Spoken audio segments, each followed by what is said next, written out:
हूं आपके साथ श्वेता दीक्षित। बुलेटिन की शुरुआत करते हैं जहां उत्तराखंड बीजेपी से बड़ी खबर है। महेंद्र भट्ट ने की प्रदेश पदाधिकारियों के साथ घोषणा, तो बड़ी जानकारी आप तक साझा कर रहे हैं। जहां पुनीत मित्तल को प्रदेश कोषाध्यक्ष की जिम्मेदारी सौंपी गई, ऐसे में मनवीर चौहान को प्रदेश मीडिया संयोजक बनाया गया है, तो वहीं सुरेश जोशी को प्रदेश मुख्य प्रवक्ता बनाया गया। सीएम पुष्कर सिंह धामी ने सभी को बधाई दी। सभी नवनियुक्त प्रदेश पदाधिकारियों को मुख्यमंत्री पुष्कर सिंह धामी ने बधाई दी। तो ये बड़ी जानकारी आप तक साझा कर रहे हैं। जहां देखिए, आपको बता दें कि सीएम पुष्कर सिंह धामी ने सभी नवनियुक्तों को बधाई दी। ऐसे में लिस्ट भी आपके सामने है।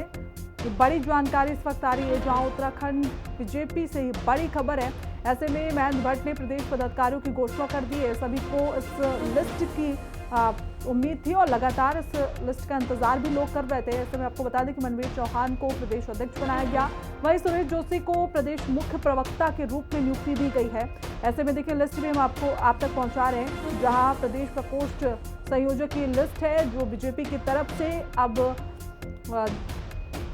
दे दी गई है। ऐसे में महेंद्र भट्ट ने प्रदेश पदाधिकारियों की घोषणा की और जिसके बाद देखिए लिस्ट में सभी के नाम भी अंकित हैं। और ऐसे में मुख्यमंत्री पुष्कर सिंह धामी ने सभी नवनियुक्तों को यहाँ पर शुभकामनाएं दी, बधाई दी। आगे कार्यभार संभालने की बधाई देते हुए मुख्यमंत्री पुष्कर सिंह धामी नजर आए। तो आपको बताते चले कि प्रदेश अध्यक्ष महेंद्र भट्ट की ओर से इस लिस्ट को जारी किया गया है। तो वहीं हिंदी दिवस के अवसर पर देहरादून में उत्तराखंड दीर्घकालीन साहित्य सेवी सम्मान समारोह का आयोजन किया गया। देश भर से आए साहित्यकारों और भाषा प्रेमियों को संबोधित किया। मुख्यमंत्री ने साहित्यकार शैलेश मटियानी, गिरीश तिवारी, शेरदा अनपढ़, हीरा सिंह राणा को उत्तराखंड दीर्घकालीन साहित्य सेवा सम्मान से सम्मानित किया। ऐसे में मुख्यमंत्री ने सोमवारी लाल उनियाल और अतुल शर्मा को भी उत्तराखंड दीर्घकालीन साहित्य सेवी सम्मान से सम्मानित किया।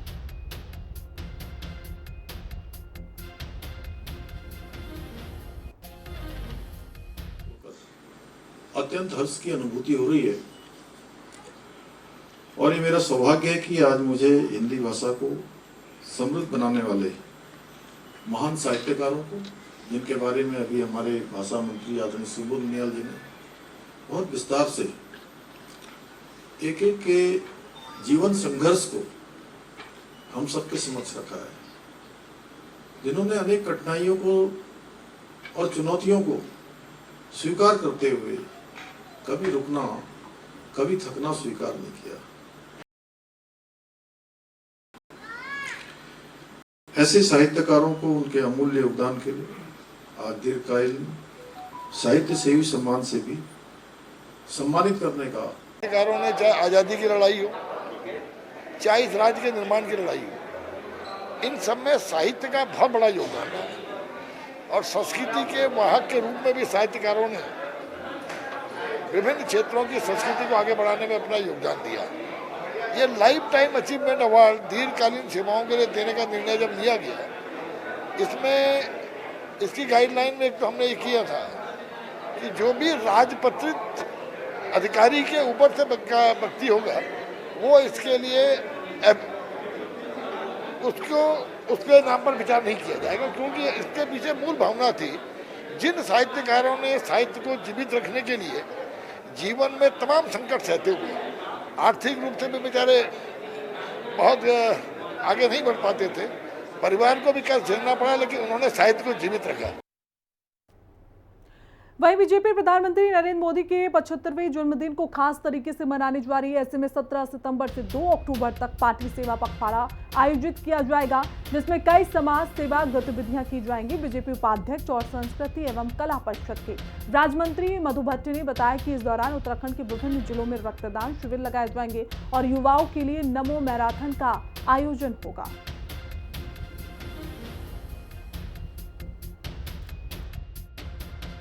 स्वच्छता अभियान किया जाएगा और जहां पर हमारे जो मठ मंदिर हैं, जहाँ पे पूजा अर्चना जो पूजा अर्चना की जाती है, उस प्रकार से अनेकों कार्यक्रमों में जो है भाग लेंगे। तो ये एक सेवा भाव से ये 17 तारीख से और 2 अक्टूबर तक महात्मा गांधी जी के जो हमारा जन्म दिवस है और लाल बहादुर शास्त्री जी जो हमारे पूर्व हमारे प्रधानमंत्री रहे हैं, उनके जन्म दिवस के उपलक्ष्य में 2 तारीख तक किया जाए।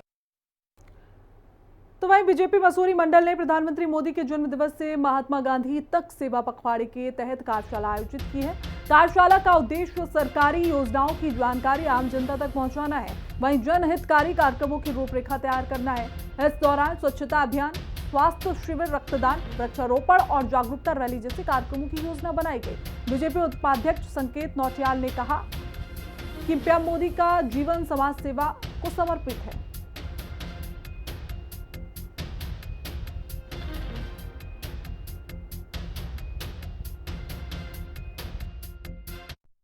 तो चलिए आगे बढ़ते हैं। जहां बीजेपी की नई जिला कार्यकारिणी ने 2027 विधानसभा चुनाव की तैयारी शुरू कर दी है। ऐसे में हरिद्वार रोड पर एक सम्मान समारोह में बीजेपी महिला मोर्चा के राष्ट्रीय महामंत्री दीप्ति रावत ने कार्यकर्ताओं से कहा कि उसका चुनाव में जीत दिलाएगा।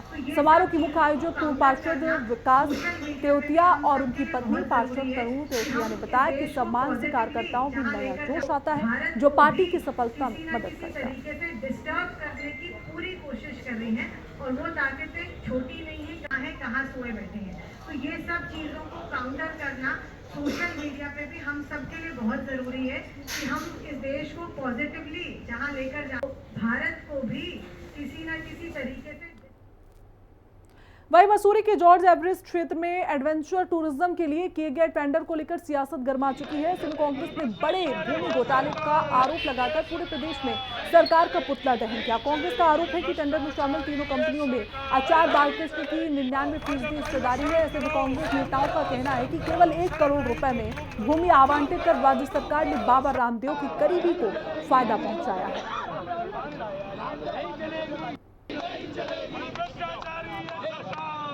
देखिए, करण महाराज जी के आह्वान पर आज पूरे प्रदेश भर में एक बहुत बड़ा घोटाला, जो 25 वर्षों में राज्य बनने के बाद से लेके अब तक सबसे बड़ा घोटाला, 30,000 करोड़ से लेके 50,000 करोड़ रुपए तक का घोटाला है।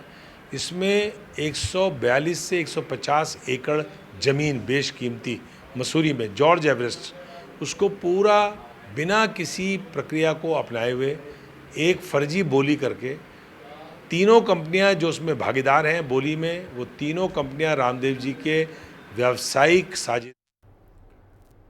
तो चलिए आगे बढ़ते हैं। जहां मसूरी के जॉर्ज एवरेस्ट क्षेत्र में किराए पर जमीन देने में हजारों करोड़ रुपए के कथित घोटाले के विरोध में रानीखेत में कांग्रेस ने जोरदार प्रदर्शन किया। कांग्रेस नेताओं ने आरोप लगाया कि मसूरी में जमीन का टेंडर घोटाला करके बालकृष्ण की कंपनी को दिया गया। कांग्रेस कार्यकर्ताओं ने पुतला दहन कर सरकार का विरोध यहाँ पर जताया। हमारी रानीखेत को आने वाली सड़क, अल्मोड़ा को जाने वाली सड़क ऐसी क्षतिग्रस्त है। उधर से हम लोग आगे विपक्ष की भूमिका, जैसा कि अभी आप लोग को विदित है, मसूरी में जो जमीन का कांड ये बालकृष्ण जी और पिथौरागढ़ की नन्ही परी की 10 वर्ष पहले काठ गोदाम में दुष्कर्म और हत्या के मुख्य आरोपी अख्तर अली को सुप्रीम कोर्ट से बरी कर दिया गया था, जिसमें पिथौरागढ़ जिले के मुख्यालय में आक्रोश फैल गया। नन्ही परी को न्याय दिलाने के लिए पिथौरागढ़ नगर की जनता सड़कों पर उतरी। विभिन्न संगठनों ने पिथौरागढ़ नगर में विशाल जुलूस निकालकर नन्ही परी को न्याय देने और केस को रिओपन करने की मांग की है। महिला स्कूलों के बच्चे सहित बड़ी संख्या में लोग जुलूस में शामिल हुए। लोगों में प्रदेश सरकार की कोर्ट में कमजोर पैरवी के खिलाफ नाराजगी देखी गई।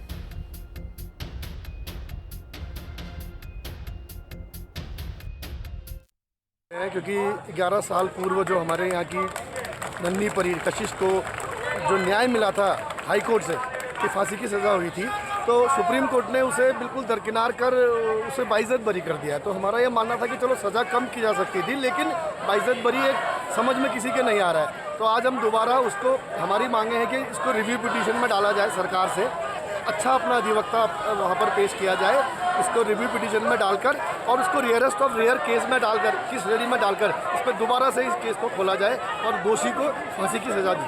इसीलिए आज हम इकट्ठा हुए ज्ञापन देने हम डीएम साहब के यहाँ जा रहे थे। डीएम साहब यहाँ अवेलेबल नहीं है, तो एसडीएम साहब नीचे रामलीला मैदान, इस रामलीला मैदान से नीचे रामलीला मैदान तक ये जनसमूह जाएगा शांतिपूर्वक और उनको ज्ञापन देगा। और 3 दिन के भीतर इसमें कार्रवाई नहीं होगी तो फिर इसे जन आंदोलन का रूप देना हमें, हमारी मजबूरी है। आज जो यहाँ पे हमारी बेटी कशिश के साथ जो अन्याय हुआ है, या अन्याय सिर्फ कशिश के साथ ही है, यह हर उस बेटी के साथ है, हर उस महिला के साथ है, हर उस बहन के साथ की पीड़ा है जिसके साथ अन्याय हुआ है। ये हर उस महिला की चीख है। पहले कशिश के साथ बलात्कार होता है, फिर उसकी हत्या होती है, लेकिन सबसे बड़ा अपराध ये होता है कि हमारी बेटी कशिश को जो सुप्रीम कोर्ट है वहाँ से उसे न्याय। तो वहीं स्वास्थ्य विभाग 17 सितंबर से 2 अक्टूबर तक स्वास्थ्य नारी सशक्त परिवार अभियान के तहत 4114 स्वास्थ्य शिविर लगाएगा और इन शिविरों का मुख्य ध्यान महिलाओं और बच्चों के स्वास्थ्य पर रहेगा, जहां निःशुल्क जांच और इलाज होगा। शिविर जिला अस्पतालों, सामुदायिक स्वास्थ्य केंद्रों और आयुष्मान आरोग्य मंदिरों में आयोजित होंगे। तो वहीं देहरादून में 425 शिविर लगाए जाएंगे, जिसमें दिव्यांग प्रमाण पत्र और आयुष्मान कार्ड भी बनाए जाएंगे। जो स्वास्थ्य पखवाड़ा है, इसमें स्वस्थ नारी सशक्त परिवार अभियान के तहत जो है नारी और बच्चे के स्वास्थ्य पर विशेष ध्यान फोकस करते हुए हमारे द्वारा जिले में 425 जो है वो स्वास्थ्य शिविर जो है का आयोजन किया जाएगा। 9 बड़े स्वास्थ्य शिविर जो कि हमारे नगर निगम में लगेंगे, नगर पालिका में, और हमारे ब्लॉक लेवल पे लगेंगे। इसके अलावा जो हमारे नगरीय क्षेत्र है, अर्बन क्षेत्र हैं देहरादून के, वहाँ पे 12 कैंप का आयोजन किया जाएगा। जो ऋषिकेश का अर्बन क्षेत्र है, वहाँ पे 2 कैंप का आयोजन किया जाएगा। और जो हमारे ग्राम पंचायत के क्षेत्र है, वहाँ पे 402 कैंपों का आयोजन किया जाएगा। लक्सर और आसपास के इलाकों में वायरल फीवर का प्रकोप बढ़ गया है, जिससे सरकारी और निजी अस्पतालों में मरीजों की संख्या तेजी से बढ़ने लगी है। ऐसे में लक्सर सीएचसी में हर रोज 100 से ज्यादा मरीज आ रहे हैं। डॉक्टरों का कहना है कि मौसम के बदलाव और बारिश के चलते पानी के जमाव के कारण मच्छरों की जो संख्या है वो बढ़ गई है और ऐसे में वायरल फीवर और अन्य संक्रमणों को खतरा फैलता नजर आ रहा है। वायरल इन्फेक्शन बहुत फैला हुआ है। बुखार खांसी के बहुत केसेस हैं, थोड़े बहुत टाइफाइड के भी केसेस हैं, थोड़ा ये पानी के जमाव की वजह से भी कुछ केसेस आ रहे हैं। और हमारा कैंप अभी भी निहंतपुर में लगा हुआ है। आज की डेट में हमने सीधुड़ में भी सीधुड़ मैं कह रहा हूँ हम लोग गंगदासपुर गए थे, वहाँ भी हम लोगों ने पिछले महीने लगवाया था कैंप। इसी तरह के कई कैंप हम लगा रहे हैं और आगे भी लगाते रहेंगे, लगा चुके हैं। और मैं चाहूँगा हम भी करें और आपके माध्यम से लोगों के अंदर जागरूकता फैले कि लोग हमारी आशाओं के कांटेक्ट में रहें, हमसे कांटेक्ट में रहें, नज़दीकी एएनएम के कांटेक्ट में रहें। कोई भी बुखार है उसको अन्यथा ना जाने दें। पौड़ बीजवार केंद्र विश्वविद्यालय में 1 दिवसीय राष्ट्रीय कर्मयोगी प्रशिक्षण कार्यक्रम शुरू किया गया और इस कार्यक्रम का उद्देश्य विश्वविद्यालय के कर्मचारियों को कर्मयोगी योजना के बारे में प्रशिक्षित करना है, ताकि वे अपने काम में ज्यादा समर्पण और निष्ठा से काम कर सकें। इस प्रशिक्षण कार्यक्रम में 30 से ज्यादा कर्मचारियों ने हिस्सा लिया।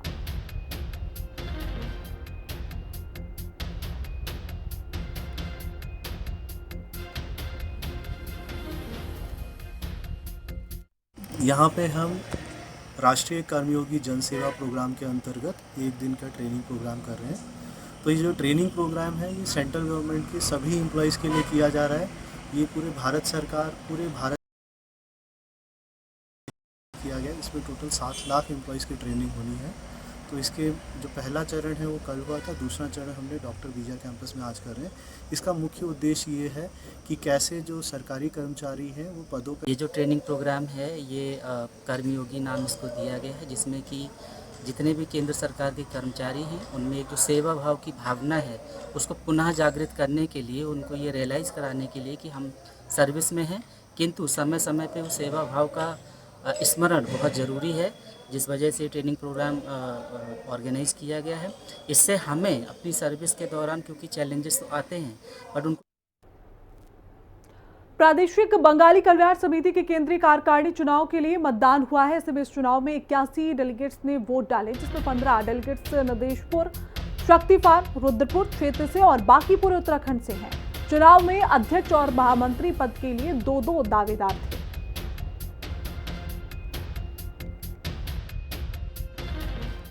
पहले तो मुझे बंगाली समाज विघटित हुआ पड़ा है तो सबको एकत्रित करना की मेरा एक जिम्मेदारी है और मैंने प्रण किया सबको एक सत्र सजाऊंगा मैं। दूसरी बात यह है कि मैंने एक प्रण और किया कि जब तक बंगाली यूथ कमेटी में नहीं बनाऊंगा तब तक मैं शपथ नहीं लूंगा। ये मैं आप सबको बता दूं, अगर मैं जीतता हूँ, जीतने बाद यूथ कमेटी पहले बनाऊंगा, उसके बाद मैं शपथ लूंगा। ये मैंने प्रण किया है। और हम लोगों ने बंगाली कल्याण समिति का गठन 1994 में किया था। उस समय समाज के कुछ बुद्धिमान लोगों ने मिलकर के इस समाज का गठन इसलिए किया था कि समाज में उस वक्त तत्काल बंगालियों के वोटर से नाम काट दिया गया था। केवल उत्तरांचल में नहीं, उत्तर प्रदेश में काट दिया गया था। तो लोगों के सामने जब वोटर लिस्ट पे नाम ही नहीं है तो हर क्या करेंगे, लोग का अधिकारी खत्म हो जाता है। इसके लिए सब लोगों ने मिलकर हम लोगों ने सर्वसम्मति से चित्ररंजन राव को अध्यक्ष बनाए थे और मुझे महामंत्री का दायित्व।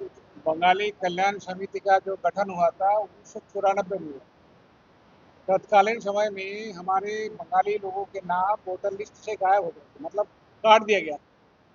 तो हमारे प्रबुद्ध लोगों ने ये महसूस किया कि अगर हम लोग इसके विरुद्ध आंदोलन नहीं करेंगे तो हमें वोट देने का अधिकार से हमें वंचित किया जाए। तो हमारे सारे प्रबुद्ध लोग जो उस समय हमारे नेतृत्व वर्ग थे, उन्होंने एक आंदोलन शुरू किया, एक संगठन का गठन करके उन्होंने आंदोलन शुरू किया। वो जो संगठन का गठन उन समय उन्होंने किया था। हिंदी कवि चंद्र कुंवर बर्थवाल की पुण्यतिथि पर मसूरी में श्रद्धांजलि कार्यक्रम आयोजित किया गया और इस कार्यक्रम का आयोजन चंद्र कुंवर शोध संस्थान और मसूरी हिल्स ने किया, जिसमें साहित्य प्रेमियों और युवाओं ने भाग लिया। संस्थान के अध्यक्ष शूरवीर सिंह भंडारी ने बताया कि बर्थवाल का निधन 28 साल की उम्र में हुआ था और उनकी कविताओं में प्रकृति और लोक जीवन की गहरी संवेदनाएं। मुख्य अतिथि नगर पालिका अध्यक्ष मीरा सकलानी ने कहा कि कविताओं में सादगी और सांस्कृतिक जुड़ाव उनकी नजर आया, जो युवाओं को प्रेरित करती रही। मीडिया वालों ने नहीं भाई वो एक हिंदी कवि होने के साथ साथ उन्होंने प्रकृति पे प्रकृति से जिस तरीके का उनका प्रेम था, वो बिल्कुल एक हमारे लिए एक बहुत ही बड़ी एक सीख है। वो हिंदी कवि होने के साथ साथ उनको हिंदी के कविताओं का कालिदास भी माना जाता है। तो मैं पूरे मसूरी की ओर से आज हिंदी दिवस पर उनको श्रद्धांजलि अर्पित करती हूँ। और आज पूरे प्रदेश भर में, देहरादून में, भुवनेश्वर में, अगस्त्यमुनि में, नौगांव में और रुद्रप्रयाग में इनकी जो पुण्यतिथि है वो बड़े उससे मनाई जा रही है। सारी जगह जो साहित्यिक कार्यक्रम है, कवि सम्मेलन है और आज हिंदी दिवस भी है। तो चंद्र कुंवर बर्थवाल ने इस हिमालय विराट हिमालय का जो सौंदर्य है वो अपनी कविताओं के माध्यम से उकेरा है और अल्प आयु में मात्र 28 वर्ष और 24 दिन की आयु से उसने 1,000 के आसपास कविताएँ लिखी हैं और बहुत सारी कविताएँ अभी प्रकाशित हैं, उनको प्रकाशित करने का काम किया जा रहा है। वही राजीव नवोदय विद्यालय लोहाघाट में हिंदी दिवस के अवसर पर जिला विधिक सेवा प्राधिकरण ने एक जागरूकता कार्यक्रम आयोजित किया और इस कार्यक्रम में पैरालीगल वॉलंटियर्स ने छात्रों को हिंदी के महत्व और उनके कानूनी अधिकारों के बारे में जानकारी दी। वॉलंटियर्स ने महिला सुरक्षा, पॉस्को एक्ट, साइबर क्राइम जैसे मुद्दों पर चर्चा की। कार्यक्रम के दौरान एक जागरूकता रैली भी निकाली गई, जिसमें छात्रों ने हिंदी और कानूनी अधिकारों के प्रति जागरूकता बढ़ाने के लिए नारे लगाए।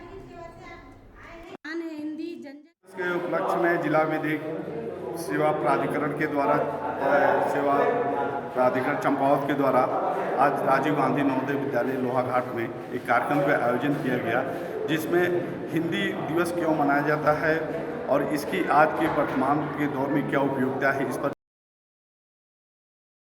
विद्यालय के सभी छात्र छात्राओं साइबर अपराध से जागरूक कराने के साथ साथ पॉस्को एक्ट में क्या क्या चीज़ प्रावधान है, किस प्रकार से छात्र छात्राओं को जो 18 वर्ष से कम उम्र के बच्चे हैं उनको किस प्रकार से सुरक्षा प्रदान की जाती है, इस विभिन्न प्रकार की जानकारी।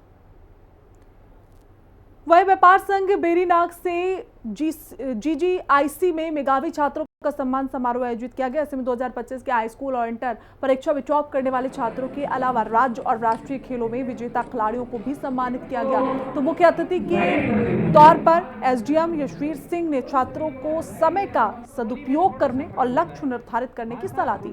व्यापार संघ अध्यक्ष राजेश रावत ने कहा कि ये समारोह हर साल आयोजित किया जाएगा। सैकड़ों छात्रों और खिलाड़ियों को सम्मानित भी किया गया और अभिभावकों ने इस पहल की सराहना की। व्यापार संघ द्वारा पहली बार बेरीनाग विकासखंड में राज्य में वरीयता सूची में गवर्नमेंट स्कूल के वो विद्यार्थी जिसने हाई स्कूल और इंटर की परीक्षा में प्रथम पोजीशन अपने स्कूल में हासिल की थी, उन सभी लोगों का सम्मान समारोह यहाँ पर किया गया। साथ ही वो बच्चे जिसने स्टेट लेवल में विकासखंड बेरीनाग से प्रतिभा किया, उन सभी बच्चों का आज बेरीनाग व्यापार संघ द्वारा सम्मान समारोह में सम्मानित। आज मुझे बहुत गौरवान्वित महसूस हुआ और बहुत अच्छा महसूस हुआ कि व्यापार संघ बेरीनाग ने हमारा सम्मान किया और ऐसे कार्यक्रम समय समय पर होने चाहिए, क्योंकि हमें इससे प्रोत्साहन मिलता है कि हमें आगे को ऐसी मेहनत करनी चाहिए ताकि हमारे से सम्मान हो और अच्छा लगे। मैं सबसे पहले व्यापार संघ बेरीनाग को इस आयोजन के लिए, जिसमें स्कूली बच्चों को खेलकूद और इंटरमीडिएट और हाई स्कूल की परीक्षाओं में अच्छे अंक एवं अच्छी प्रतिभा और अच्छे रैंक के साथ पास होने के लिए सम्मानित किया गया। उसके लिए मैं पहले उनको धन्यवाद अदा करता हूँ और उन्हें जो है इस कार्यक्रम के सफल संचालन के लिए धन्यवाद अदा। तो वहीं लोहाघाट में सैनिक के विश्राम गृह में पुलिस और व्यापारियों की बैठक का आयोजन किया गया। बैठक में नगर पालिका अध्यक्ष गोविंद वर्मा, सीओ चंपावत के साथ ही व्यापार मंडल के पदाधिकारी और व्यापारी मौजूद नजर आए। बैठक में सभी ने नगर की यातायात व्यवस्था को सुधारने तथा जाम की समस्या से निजात पाने के लिए कई महत्वपूर्ण सुझाव दिए। हमारे चंपावत से सीओ साहब आए थे, जो हमारे इस क्षेत्र के सीओ हैं, और एक हमारे लोहाघाट थाना अध्यक्ष महोदय आए। बहुत सौहार्दपूर्ण वातावरण में हमारी ये मीटिंग हुई, लेकिन मुख्य एजेंडा ये था कि व्यापार हम लोगों ने करना है। व्यापार करने के लिए हमें व्यवस्था चाहिए। व्यवस्था किसने बना के देनी है? हम स्वयं व्यापारियों ने बना के देनी है। पहला पॉइंट ये आ जाता है कि जो हम लोग अपनी बाइक्स लाते हैं और हम जो सड़क को एक हम लोगों ने स्थान बना दिया है जहाँ पे दिन भर हमने पार्किंग का एक स्थान बना दिया है, ये गलत है। हमें पहला विशेषकर व्यापारी द्वारा इसमें जो भी सुझाव आए उनसे हम अक्षरशः पालन करेंगे। इसमें हमने अपील की है कि व्यापारियों का भी हमें सहयोग मिले। जैसे कि सबसे पहला पॉइंट ये है कि जो व्यापारी लोग हैं वो अपने बाइक वगैरह जो भी है जो निर्धारित जगह करके पार्किंग उनमें खड़े करें, और जो कोई यहाँ पर सामान लेने के लिए आ रहे हैं उनको 20 मिनट का समय दिया जाए और जहाँ पर निर्धारित जगह हो वहीं पर। और इसके अलावा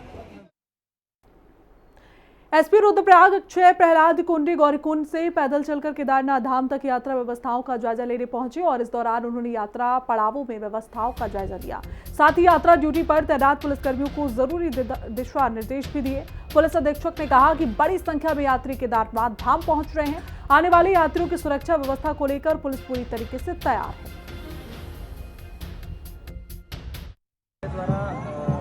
चूँकि अब हमारी सेकेंड स्टेज की जो यात्रा है उसका लगभग शुरुआत हो गई है और 30 से 35 से 40 दिन की यात्रा लगभग ये रहेगी। और मेरे द्वारा पैदल रूट का, पैदल मार्च का और केदारनाथ के परिसर का जो पुलिस और प्रशासन की जो बाकी है जो उसका प्रबंध करने का उसमें जायजा लिया था। जो पैदल मार्ग है हमारा, क्योंकि उत्तराखंड इस साल बहुत सारे जगह पे आपदा रही, पर मुझे खुशी होती है कि पैदल मार्ग पूरा हमारा बहुत अच्छी स्थिति में है और लगभग 10-11 हज़ार के आसपास। ऋषिकेश में आस्था पथ के किनारे का आश्रम के शिव मंदिर पर आकाशीय बिजली गिरी। आकाशीय बिजली गिरने से मंदिर का शिखर क्षतिग्रस्त हुआ, जबकि आवास विकास क्षेत्र में झूलेलाल मंदिर पर भी आकाशीय बिजली गिरने का दावा किया जा रहा है। सोशल मीडिया पर आकाशीय बिजली गिरने का एक वीडियो तेजी से वायरल हुआ। दावा है कि ये बिजली झूलेलाल मंदिर पर गिरी है, लेकिन इस घटना में मंदिर को कोई नुकसान नहीं पहुंचा।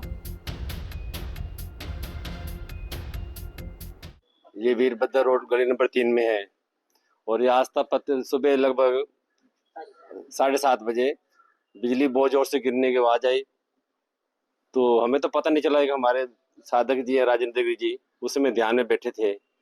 तो फिर काफी लोग आके उन्होंने देखा कि बाहर से मंदिर का गुंबद टूट गया है।